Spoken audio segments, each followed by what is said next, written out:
So first, let's just cut up our wings. Find the joint in between those wings, just like right there in the middle. So you'll do that effortlessly. Is there such word? Basta yun na yun. Just find the joint and then cut it.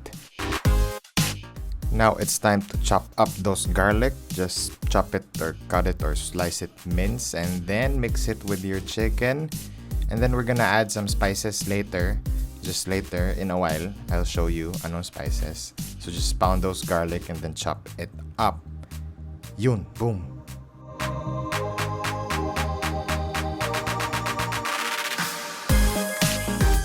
So here's another angle of me chopping up the garlic. Yeah, that's me with a sweaty look and with the towel on the shoulders.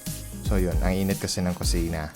Mix it with your chicken and we're gonna add some salt, pepper, paprika, and Leon parents Worcestershire sauce.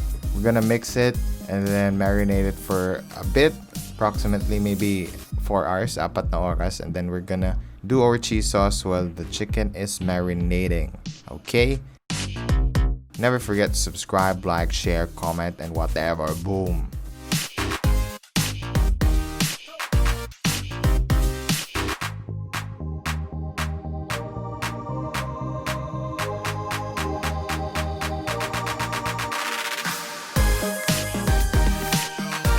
So now we're gonna do our creamy cheesy sauce. Add in some butter into your pan or your pot with the same amount of flour. Mix it around, just kagaya ng ginagawa ko dyan.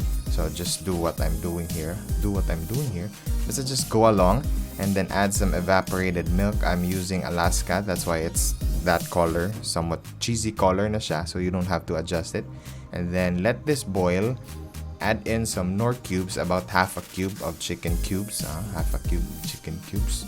So yeah, no, kita yung hand signal ko. Now I'm adding the Knorr cubes. Again, whisk and whisk until that's very well mixed. Add in the cheese and let's just continue cooking. Alright? So now I'm adding in the cheese. I'm using some Eden cheese. You can use quick melt if you want, but I'd prefer the Eden kasi meron siyang parang tangy taste. And it's not gonna matter anyway if quick melt or hindi kasi you're adding it to a hot sauce. Well, mainit na sauce. Alright, so it's up to you. And now I'm just gonna insert some B-roll. Look at that slow motion on the mix. Let's go. Just watch.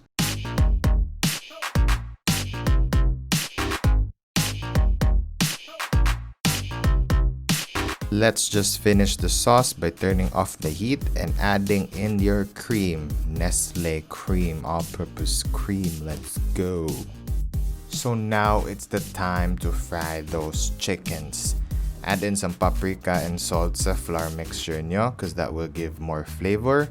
Add in 1 egg to your chicken and some flour and mix it around para mag-stick yung coating natin. So just go along with what I'm doing here. And remember to fry the big parts first, like the, I don't know how do you call that, the one that attaches to the breast. Kasi it will take longer time to cook. And then add in the wingjet, or basta yung wing, halfway through the frying process. So it will be done at the same time. Trick of the day. Tip of the day. Basta yun na yun. Just remember to add in the bigger parts first. It would apply kahit anong prituhin nyo. Add in the bigger parts first and then followed by the smaller parts para sabay silang maluto. Alright? So yun, go ahead and fry the big parts first and I'm gonna insert some B-roll slow motion right here.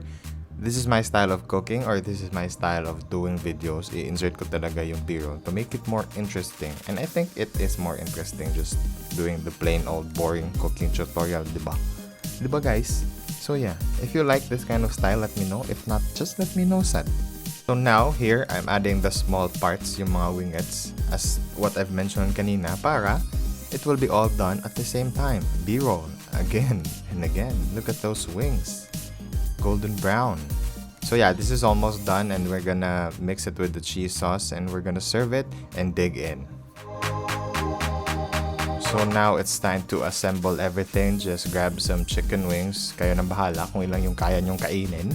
Add in some cheese sauce. Mix very well and then transfer to your favorite plate or never mind transferring it. Just eat, kainan na, whatever. Boom, I think we're done here. I hope you had fun. I hope you'd watch till the end. If you're still here, thank you so much. Never forget to subscribe, like, share, comment, and whatever. Follow me on Instagram, like my Facebook page, and I have another YouTube channel where I do vlogs sa mga Bisaya. Shout out kanin yung tanan. Please subscribe to that because I have a lot of giveaways. Well, not a lot. I have a giveaway ongoing right now. So again, finish up with Paprika and we are done. That's it for today. God bless. Stay safe. Peace.